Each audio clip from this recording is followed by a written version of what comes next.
Hello guys, and we are on the next game in the Dominating the Open File series, and this game is played between Petrosian and Unzicker in Hamburg 1960. The game goes like d4, knight f6, knight f3, e6, and bishop g5, then d5, then c4, c6, and queen c2, bishop e7, e3, castle shot, knight c3, h6, and bishop f4, and knight bd7, c takes d5. This move is a natural reaction to the black's last move after c takes d5. Here knight takes d5 is probably better. Black should try to exchange material due to white's superior activity. Also, in positions where knights protect each other, it is generally a good idea to exchange one of them.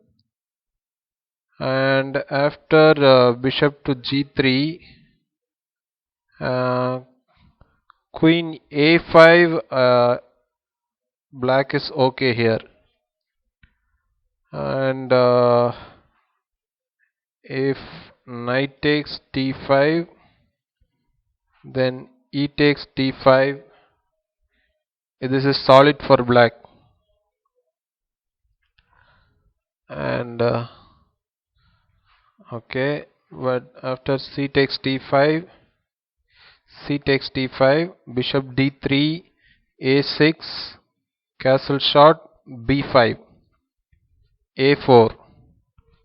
This is an excellent decision. After black's next move, which is forced, some weak squares appear on the queen side. b4, knight a2, knight e8, knight c1, a5, knight b3.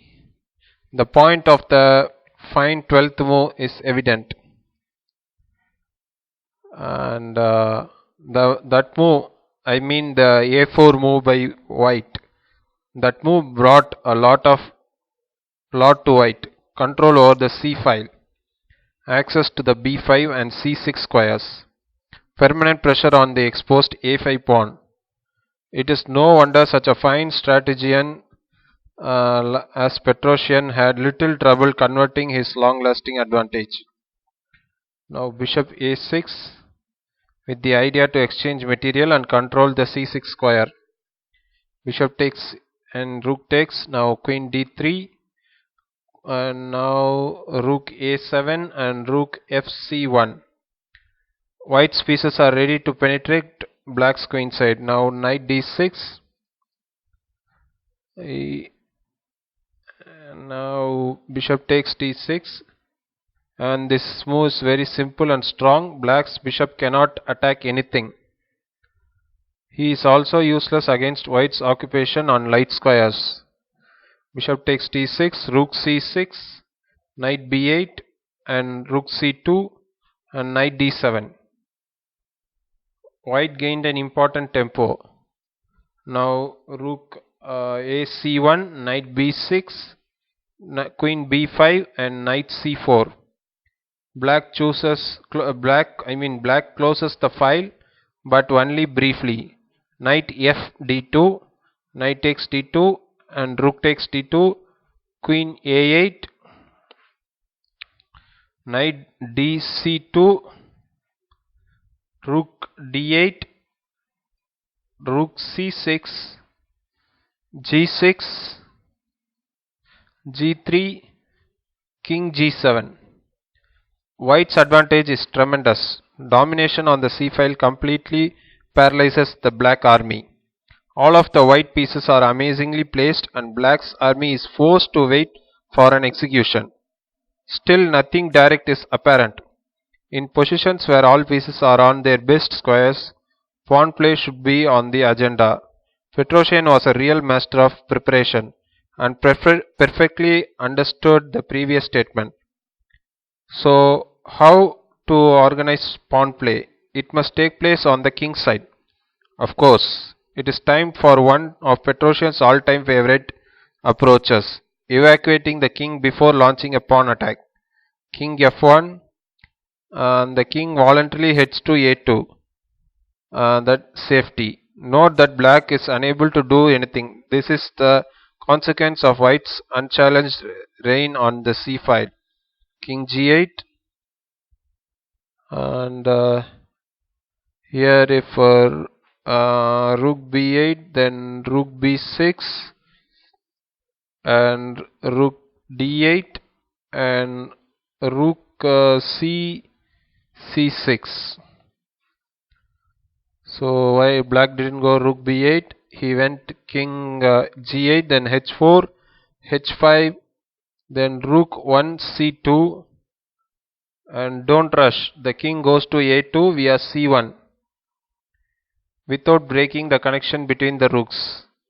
King h7, king e1, king g8, king d1, king h7, king c1, king g8, king b1, king h7, queen e2, queen b7, rook c1, king g7, queen b5.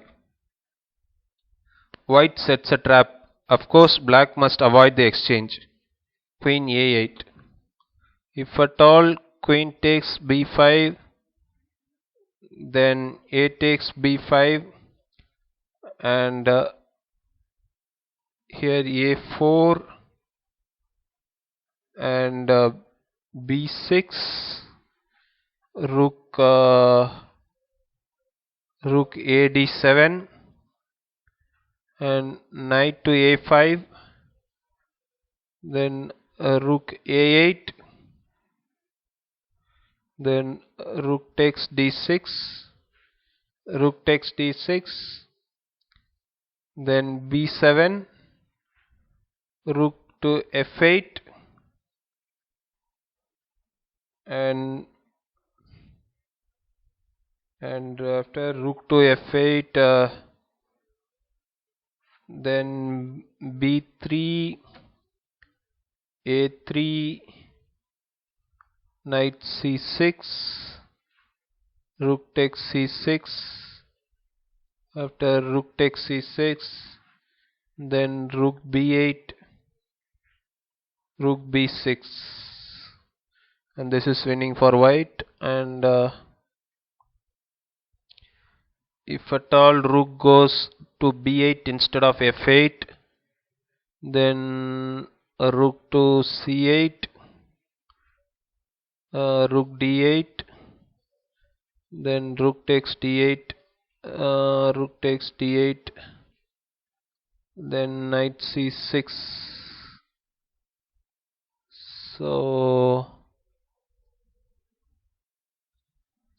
that's why the queens shouldn't be exchanged here. After queen b5, the queen goes to a8, and f4, king h7,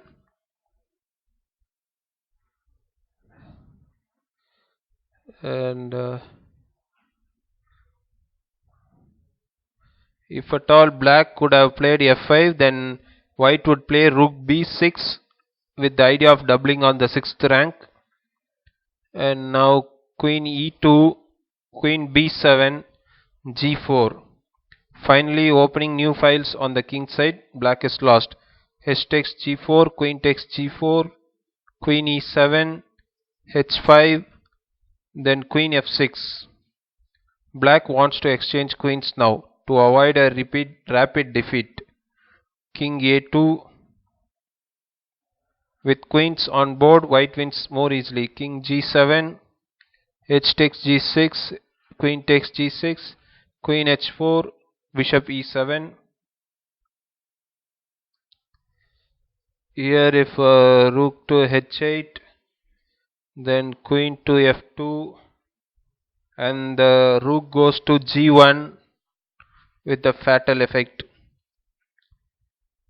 So here bishop e7, then queen to f2, and king f8, then knight to d2. Here instead queen h2 was stronger, but white just repeated the position once before playing it. Now rook to b7. Now knight b3. Rook a7.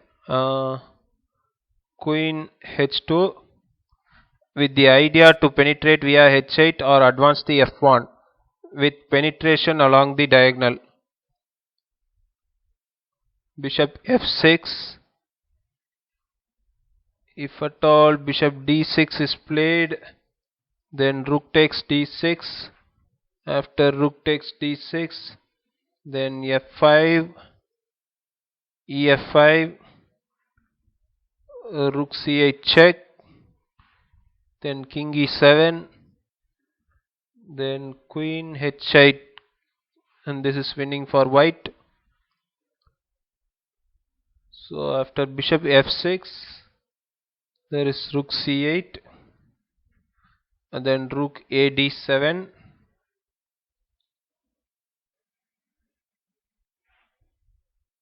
rook a d7, then if at all rook takes,